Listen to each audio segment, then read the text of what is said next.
इस देश का एक कोई कैंपस आज की तारीख में ऐसा नहीं है जिसमें समता समिति को मजबूती से लागू करने के लिए आंदोलन न शुरू हो गया, लेकिन टीवी डिबेट नहीं हो रही। ये रिश्ता क्या कहलाता है, क्रोनोलॉजी क्या कहलाती है? विरोध करने वाले वही थे, उसके बाद उसको टीवी पर बैठ करके आने वाले वक्त में सारे सामान्य वर्ग के लोग जेल में हो जाएंगे, ऐसा दुष्प्रचार करने वाले टीवी पर एंकर भी वही थे। मैं जब डीयू में आया 2009 में तो कुछ कोर्स ऐसे थे 4000, 5000, 6000 फीस थे उसकी, और आज उनकी फीस 30,000, 40,000, 50,000 हो गई। 10 साल में किसकी आमदनी 10 गुना बढ़ी है? तो शिक्षा तो वैसे ही गरीबों से दूर हो गई, और उन गरीबों में 90% SC, ST, OBC। हिंदू मुस्लिम के नाम पर लड़ा दिया, सबसे ज्यादा अनपढ़ लोग उसमें शामिल है। जब पढ़ेगा इंडिया तो आगे बढ़ेगा इंडिया, लेकिन अनपढ़ रहेगा तो दंगा करेगा इंडिया। कि खुद उन्हें पता है कि बिना डिग्री के भी पूरे देश पर हुकूमत की जा सकती है। और तो और सर, वो वैज्ञानिकों के कार्यक्रम में गए थे और वहां क्या बोल दिया, अब तो ये सब बोलने पर मुकदमा हो जा रहा है कि गणेश जी पहली प्लास्टिक सर्जरी, बाकी आप सर्च कर लीजिएगा। आप नींबू मिर्चा पूरे कैंपस में लटका दिए, और दिल्ली विश्वविद्यालय का एक कॉलेज है हंसराज कॉलेज, मैं नाम लेके बोल रहा हूं, तो वहां हूं भी नहीं, वो सबसे बड़ा मठ बन गया है। हर महीने वहां हवन होती है और सारे RSS के लोग वहां हवन में शामिल होते हैं। आज शिक्षा पर हम लोग बहुत जरूरी सवालों के साथ बातचीत कर रहे हैं, और ऐसे वक्त में कर रहे हैं जब शिक्षा पर चौतरफा हमला हो रहा है। अभी संजय जी ने जहां से बात खत्म की, मैं वहीं से शुरू करता हूं।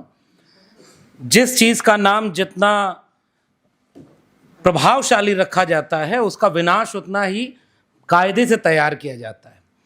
क्योंकि इसी देश में पहले नारा लगा था, पढ़ेगा इंडिया तो आगे बढ़ेगा इंडिया। अब कितना आगे बढ़ा ये तय होगा कि कितना पढ़ा इंडिया। जिस समय आत्मनिर्भर का नारा दिया गया, उस समय सबसे ज्यादा फॉरेन फंडिंग के रास्ते खोल दिए गए। जिस समय विकसित भारत का नारा दिया गया, उस वक्त रिपोर्ट कह रही है कि गैर बराबरी में इतने ज्यादा लोग गरीब होते चले गए कि 80 करोड़ को तो आप 5 किलो अनाज दे रहे हैं, फिर किसका विकास। जिस समय स्वदेशी का नारा दे रहे थे, उस समय केवल अपने 2 दोस्तों को पूरा देश बेच रहे थे। इसी तरह इसका नाम विकसित भारत की बजाय मुझे लगता है होना चाहिए विभाजित भारत अनपढ़ प्रतिष्ठान अधिनियम, क्योंकि शिक्षा तो देना नहीं है। और विभाजित इसलिए क्योंकि अब शिक्षा किसे मिलेगी ये बंटवारा तय हो जाएगा, और कौन शिक्षा नहीं पाएगा अब तय उन लोगों को करना है। हालांकि उन्हें इतना कमजोर कर दिया गया है कि उन्हें पता ही नहीं है कि इस तरह का कोई कानून भी पास हो रहा है। किसी भी लोकतांत्रिक देश में लोकतांत्रिक सत्ता की जिम्मेदारी थी, और समाजवादियों का पुराना नारा हुआ करता था, संजय जी जानते होंगे, और तमाम लोग ये नारा लगाते थे सड़क पर कि रोटी कपड़ा सस्ती हो और दवा पढ़ाई मुफ्ती हो। यानी लोकतांत्रिक राज्य की जिम्मेदारी थी कि वो मुफ्त में निःशुल्क शिक्षा दे, ताकि गरीब आदमी की जेब से तय न हो कि उसके बच्चे पढ़ पाएंगे या नहीं। क्योंकि शिक्षा केवल डिग्री का जरिया नहीं है, वो डिग्रियां तो अक्सर फर्जी भी निकल जाती हैं। शिक्षा केवल नौकरी का एक जरिया नहीं है, शिक्षा समझदारी देती है, चेतना पैदा करती है, और जिस हुकूमत को समझदार नागरिक नहीं चाहिए वो पहले ही शिक्षा बर्बाद करती है। मैं यही जगह है, मैंने तो प्रेस कॉन्फ्रेंस करके इस बात का ऐलानिया दावा भी किया था, और अब वो हकीकत भी हो रहा है, और इस पर किताब भी लिखी मैंने। जो खतरे मैंने कुछ दिन पहले, और बहुत सारे लोग इस परिसर में बैठे हैं जो कई सालों से इन खतरों के खिलाफ लड़ भी रहे हैं, लेकिन वे खतरे इतने बढ़ गए, अब UGC एक बिल ले आ रही है, एक गजट नोटिफिकेशन है, देखने में उसका नाम है समता समिति, और जो कोर्ट के दबाव में लाई गई, मजबूरी में लाई गई। ये मोदी सरकार का कोई एहसान नहीं था कि वो इस देश के SC, ST के साथ OBC को भी कैंपस में कास्ट बेस्ड डिस्क्रिमिनेशन रोकना चाह रहे थे। वो तो सुप्रीम कोर्ट की रूलिंग थी। रोहित वेमुला और पारुल तड़वी की घर के लोग, उनकी माएं, जब कोर्ट में इस तरह की लड़ाई लंबे वक्त तक लड़ती हैं, 10 साल हो गया, 2016 की बात थी, 2026 चल रहा है, 17 जनवरी, तो कोर्ट ने कहा कि 2012 का रेगुलेशन अब कारगर नहीं है और सख्त रेगुलेशन बनाओ। उसमें यही चीफ जस्टिस ऑफ इंडिया जो अभी हैं उस बेंच में भी शामिल थे, और जब कोर्ट के दबाव में वर्तमान मोदी सरकार ने उसको गजट नोटिफाई किया तो उसे इतना उथला, इतना अस्पष्ट बनाया कि देखने में वो लगे कि समता है, वो समता समिति न्याय करेगी, और भीतर से इतना कमजोर, इतना खोखला बनाया कि वो पहली ही हियरिंग में रुक गया। और उसे रोकने वाले वही हैं जिन्होंने इसको मजबूत करने के लिए सरकार के ऊपर दबाव डाला था। फिर जुडिशरी में कौन है, कहां है? उसके बाद इस बीच में आपने पूरे देश में क्यास मचा दिया। इस देश के जनरल कैटेगरी के लोगों को सड़क पर उतारा और उन लोगों ने खुलेआम विरोध किया। मुट्ठी भर लोग थे, कहीं भी ऐसा हुजूम आप नहीं देखेंगे। और वो लोग, उनका विरोध का स्तर यह था कि प्रधानमंत्री को तेलिया कहकर के गाली दे रहे थे। एक मुकदमा उनके ऊपर नहीं हुआ, जाति के नाम पर गाली दे रहे थे। वे नरेंद्र मोदी का विरोध करते करते, ये वही लोग थे जो हिंदू हृदय सम्राट बनके उन्हें सर आंखों पे बिठाए थे, उनके 100 गुनाह माफ थे, और उनकी कब्र खोदने के नारे लगाए। एक मुकदमा किसी के ऊपर नहीं हुआ। ये वही लोग थे जिनको टेलीविजन पर प्राइम टाइम डिबेट में हिस्सा बनाया गया और एंकर कह रहे थे कि भारत क्या विकसित होगा, यहां तो जाति पूछी जा रही है। और ऐसे वक्त में जब यही हुकूमत मानने को मजबूर होती है कि जाति जनगणना होनी चाहिए, लेकिन उसको भी धोखा कर रहे हैं, उसमें भी कॉलम नहीं है। उसी बीच में पहली हियरिंग में यूजीसी का बिल रोक दिया। आपने SC ST OBC को क्या पैगाम दिया कि, और ये बात हमने नहीं कही, ये इंदिरा जयसिंह ने उसी सुनवाई के दौरान चीफ जस्टिस ऑफ इंडिया के सामने बोला कि ये अच्छा संकेत नहीं है इस देश के लिए कि आप एक कानून बनाइए, उसके विरोध में कुछ लोगों को सड़क पर उतारकर कानून व्यवस्था का संकट पैदा करिए और उसके बाद रुकवा दीजिए। दूसरी कम्युनिटी को मैसेज जा रहा है कि जो ताकतवर है वो अपने मुताबिक फैसले करवा रहा है। फिर आज देखिए विश्वविद्यालयों में क्या स्थिति हो गई। इस देश का एक कोई कैंपस आज की तारीख में ऐसा नहीं है जिसमें समता समिति को मजबूती से लागू करने के लिए आंदोलन न शुरू हो गया, लेकिन टीवी डिबेट नहीं हो रही। ये रिश्ता क्या कहलाता है, क्रोनोलॉजी क्या कहलाती है? विरोध करने वाले वही थे, उसके बाद उसको टीवी पर बैठ करके आने वाले वक्त में सारे सामान्य वर्ग के लोग जेल में हो जाएंगे, ऐसा दुष्प्रचार करने वाले टीवी पर एंकर भी वही थे, कोर्ट में फैसला लेने वाले भी वही थे। आप इस देश को इतना बांट रहे हो, इसीलिए तो मैं कह रहा हूं विभाजित भारत आपका मकसद ही है। आप इस देश के SC ST OBC को अब इतना मूर्ख समझ रहे हैं कि आपको लगेगा कि एक तबके से विरोध करा के आप उनके हितैषी बन जाएंगे। वो आपसे सवाल पूछेगा कि इन्हीं विश्वविद्यालयों को जब आप प्राइवेट हाथों में बेच रहे हो इस विकसित भारत शिक्षा अधिष्ठान में, तो सबसे पहला हक किसका मारा जाएगा? वो SC ST OBC का मारा जाएगा, क्योंकि रिजर्वेशन खत्म उसमें से। और सेल्फ फाइनेंस कोर्स ले आ रहे हैं आप। हमने अपनी किताब में भी ये बात लिखी है। मैं जब DU में आया 2009 में, तो कुछ कोर्स ऐसे थे 4000, 5000, 6000 फीस थी उसकी, और आज उनकी फीस 30,000, 40,000, 50,000 हो गई। 10 साल में किसकी आमदनी 10 गुना बढ़ी है? तो शिक्षा तो वैसे ही गरीबों से दूर हो गई, और उन गरीबों में 90% SC ST OBC है। आपने मंडल लागू होने के बाद जब रिजर्वेशन आया मंडल पार्ट 2 में, आपने पूरे रिजर्वेशन के दायरे में जितने लोग आ रहे थे उनको ठेके पर रखना शुरू कर दिया ताकि रिजर्वेशन न देना पड़े। अब आप ये जो बिल ले आ रहे हैं, इसका तो साफ मकसद ये है कि JNU में हमें कुछ दिन पहले कुछ विद्यार्थियों ने बुलाया, और संजय सर आप जानकर हैरान होंगे, सरकारी विश्वविद्यालय है, केंद्रीय विश्वविद्यालय है, और एक प्राइवेट का, अभी अदिति ने बताया उनको, उसको ले आ करके वहां पर रख दिया कि वो मटेरियल प्रोवाइड कराएंगे, वो पढ़ाएंगे, वो सब कुछ कराएंगे। तो नाम का सरकारी रह गया, वो भी कोई अडानी ही जैसा चलाएगा। तो यूट्यूब पर फिर क्लास चलवा दो कल को। भाई यूट्यूब पर तो ये कोचिंग वाले पढ़ाते ही हैं। अभी संजय सर ने जो बात कही उसको भी जोड़ रहा हूं इसमें। मैं उसी उत्तर प्रदेश का रहने वाला हूं, और इन लोगों ने भी सड़क पर लड़ाई लड़ी, गांव गांव गए, स्कूल खोलने की बात की उसी समय। और ये आयरनी देखिए, सबसे बड़ा धार्मिक व्यक्ति जो राजनीति कर रहा है वहां मुख्यमंत्री बना है, वो धर्म की बात करके राजनीति कर रहा है। 27,000 कंपोजिट स्कूल बंद करके 27,000 कंपोजिट ठेका खुलवा रहा है, और वहां परमिट दी गई है कि एक ही जगह पर देसी शराब और विदेशी शराब दोनों मिलेगी। आपके गांव के पास में मिलेगी, आपके गांव के पास में स्कूल नहीं मिलेगा। और बिल्कुल ठीक आपने कहा, कितने, और उनमें भी जो स्कूल छोड़ रहे हैं 90% से ज्यादा SC ST OBC बच्चे हैं। पहली बार तो वे स्कूल जाने लगे, और इस देश ने एक बार फैसला लिया था कि गांव के पास में स्कूल होगा। सर्व शिक्षा अभियान के तहत यह फैसला लिया, 1 किलोमीटर 2 किलोमीटर। आप मर्ज कर रहे हो। और यही नई शिक्षा नीति है जिसके विरोध में एक जमाने में डूटा लड़ता था। अब तो डूटा क्या कर रहा है वो तो यहाँ बैठे लोग बेहतर जान रहे होंगे। वो तो उनके खिलाफ कौन बोलेगा। मैं अगर अगली किताब लिखूंगा तो उसमें लक्ष्मीबाई कॉलेज के प्रिंसिपल का अलग चैप्टर लिखूंगा जो गोबर लीप करके एसी का विकल्प बना रही थी। और ये मजाक नहीं है, ये आपने विश्वविद्यालयों को यहां पहुंचा दिया।